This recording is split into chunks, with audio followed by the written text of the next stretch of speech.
Good morning.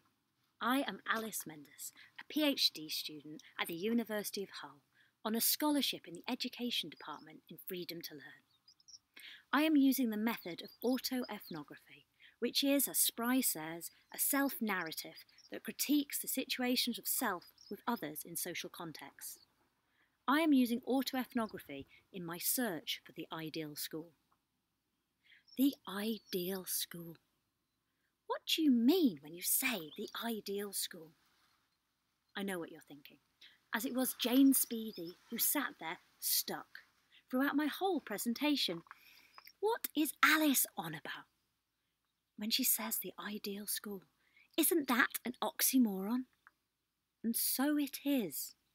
And that is why this is more a presentation on who the fuck is Alys, we, about the multiplicities of Alys that make up me.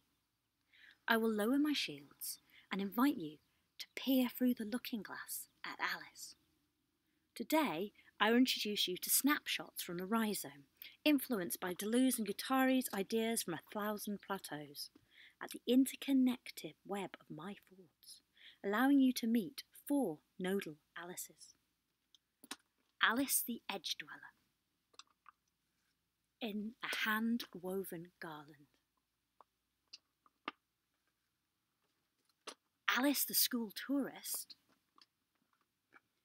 in an Australian stockman's hat. Alys the educator, in a 1920s hat. And Alys the Van Living PhD student, with a flower in her hair.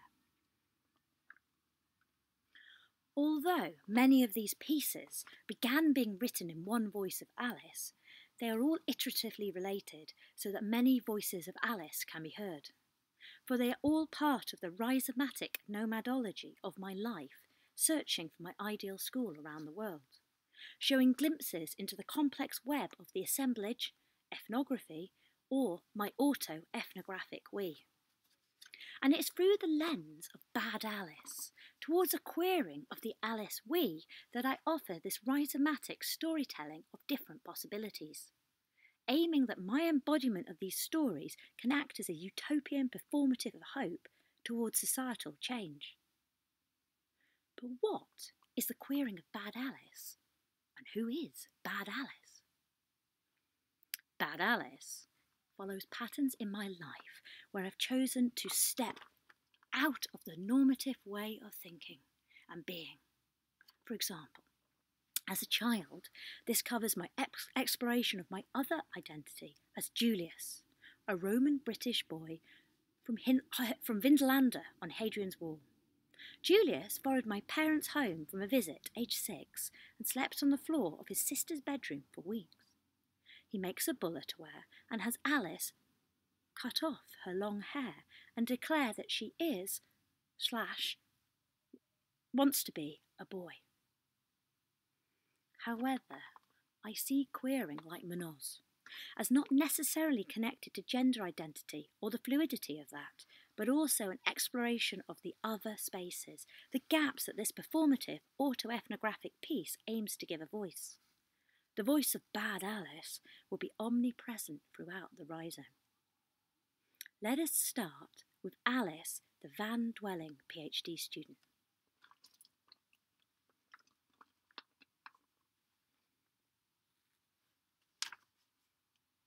There are some days in the PhD life that just make sense. I'm in the back of our van, perched on the bed, snuggled up against some sheepskins, my bare knees squeezed under a beautiful piece of reclaimed oak that is my desk. My laptop is open and a pile of books beside me. The cars are rushing by on the road outside, but I am stopped here. My man is gently breathing, snoring slightly as he sleeps behind me. My coffee waits in its little enamel cup, waiting to be cool enough to drink, and I lick the last remnants of croissant and homemade strawberry jam from my lips and smile. Outside, the sun is dappling through the trees in a through the trees in the sheltered spot we found to park our van last night, and my heart beats faster as I remember why we chose to stop here. We are by Clay Hill in Wiltshire, and a few hundred metres up the track is a large field of wheat with the most fabulous crop circle. I'd never been to a crop circle before yesterday, although I have dreamed of the day, and yes, I have been on cropcircles.com to follow the patterns over the years, but yesterday it all changed. We walked up the hill first, not wanting to spoil our surprise with sideways glances back to the circle, and it was worth the effort to stand and look down with that bird's eye view at the sunflower shape cut deep in the wheat below. We knew we wanted to go to it. Felt like an impulse pulling our beings into the centre, so we found a gap in the fence and followed the tractor cuts in the wheat all the way to the middle. Boz was taking a video as we approached the centre, and watching back and hearing the visible intake of air as we saw how the sheaves were lying in different ways, layers and the patterns, we knew we were somewhere special. I lay on the ground and looked up at the blue summery sky and the puffy clouds and wondered how this had appeared. I smiled at Boz behind the video camera and said my classic line, "This is essential for the PhD," which I often say when life is amazing.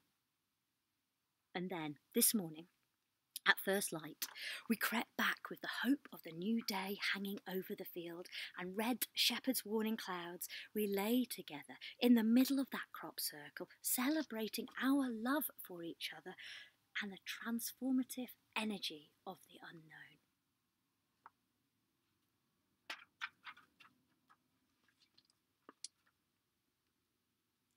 This time we'll hear from Alys, the school tourist, talking about the educational gems.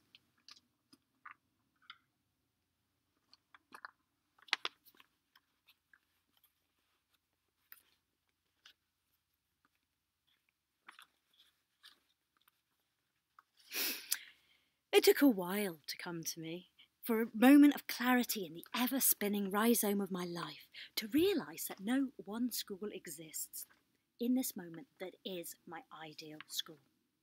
Knowing that my ideal does not exist now. And yet I'm left with a bitter taste in my mouth as I cannot find my ideal, feeling sad at being accused of being negative about the world. The ideal I realise cannot exist in this neoliberal world. Then I remember who I am. Some have described me as a free spirit, and others as a coyote.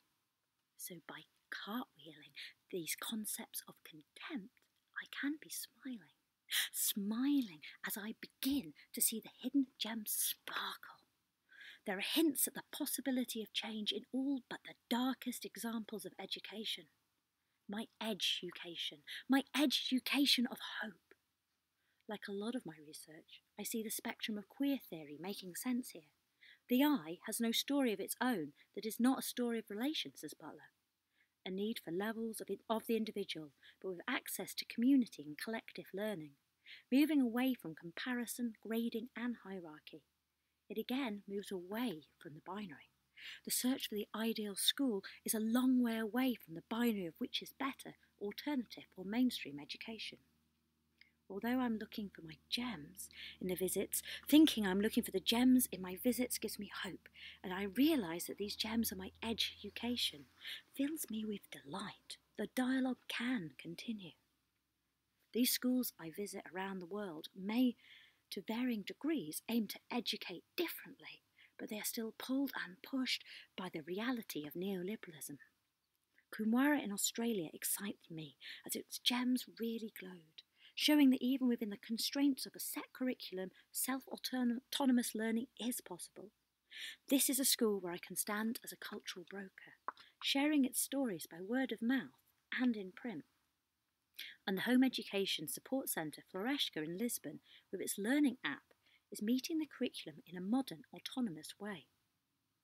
Here in the UK, up in Sheffield, my friend continues to strive in making changes in early years, transforming children's lives by simply pushing play and later starts to formal learning.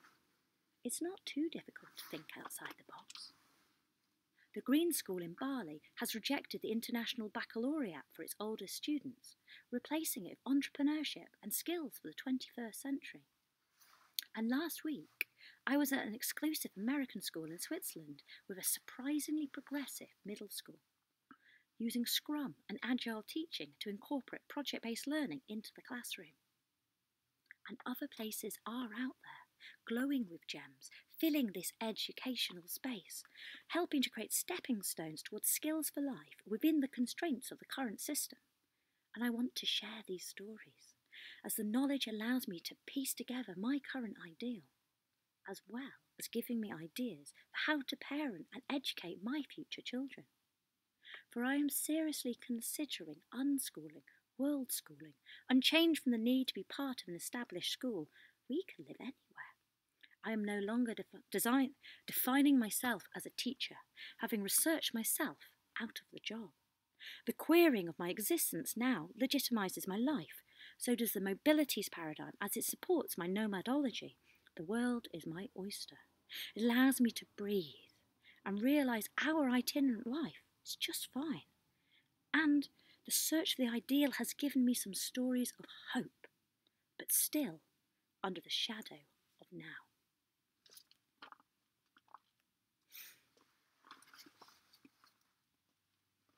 Now, let us meet Alys the Edge Dweller, exploring privilege.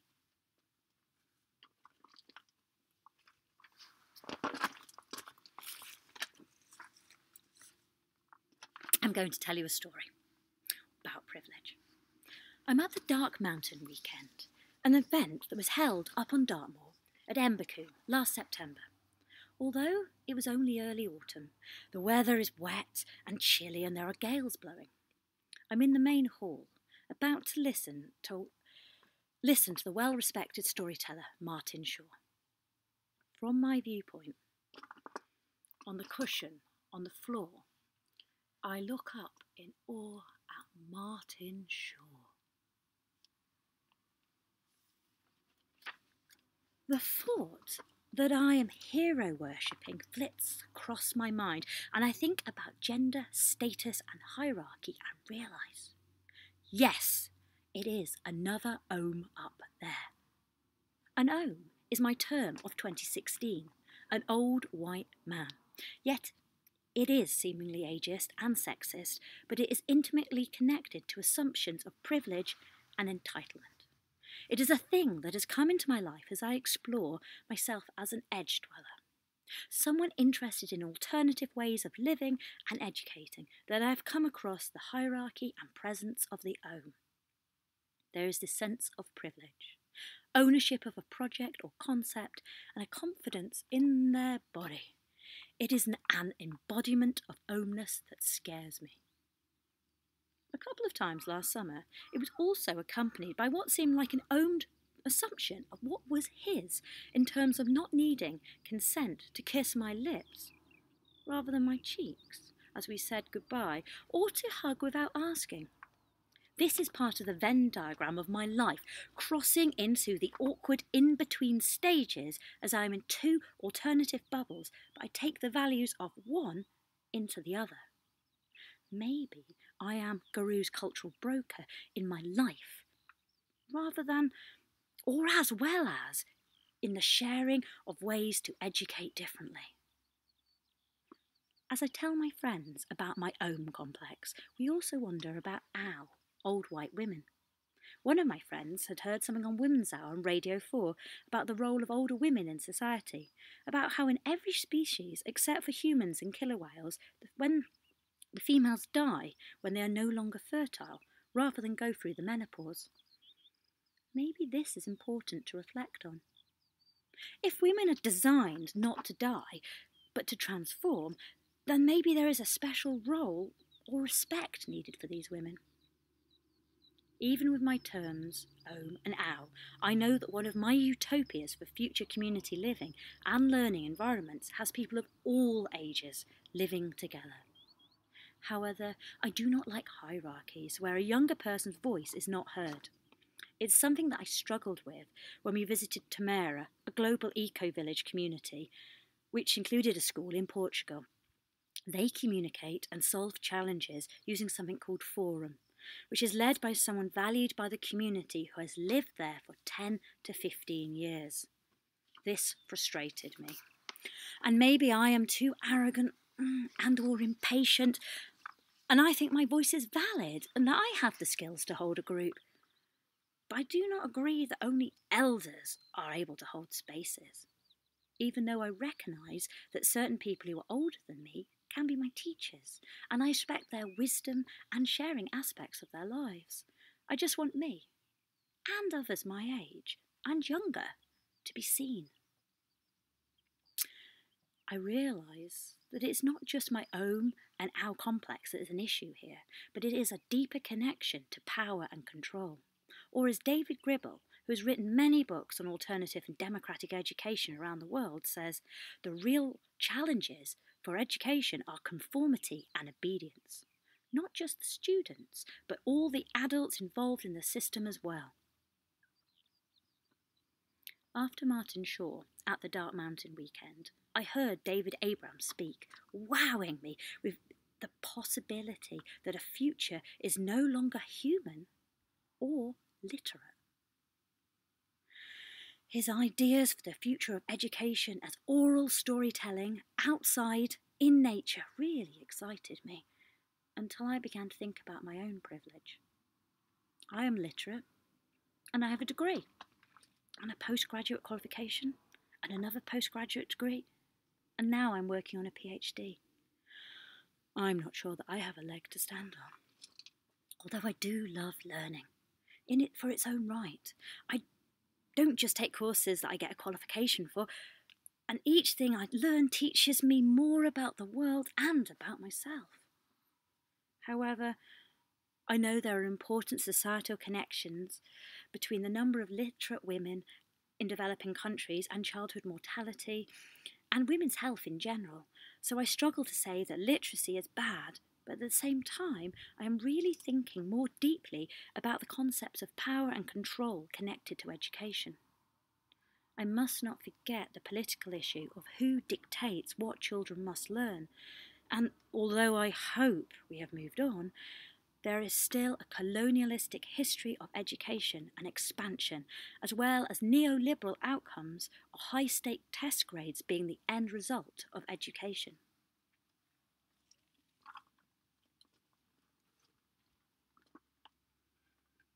And finally, Alys, the educator, speaks out.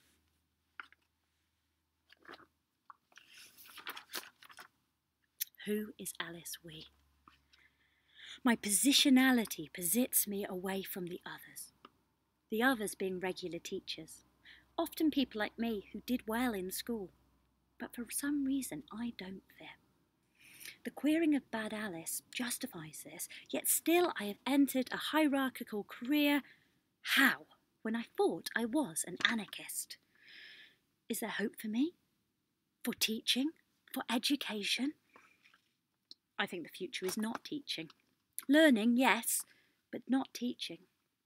Mentoring and freedom for intrinsic self-autonomous learning, away from the narrow testing structures and lives deemed failures at such a young age.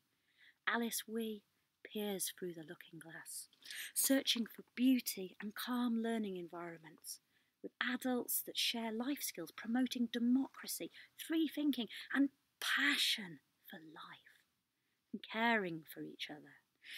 Innovative, flexible, practical thinkers, learning from Ken Robinson, bringing creativity back to the heart of learning, and time in nature to just be, to play at all ages, something that is inclusive and courageous, that meets all beings' needs, unpicking privileges of age, gender, sexuality, ability, ethnicity.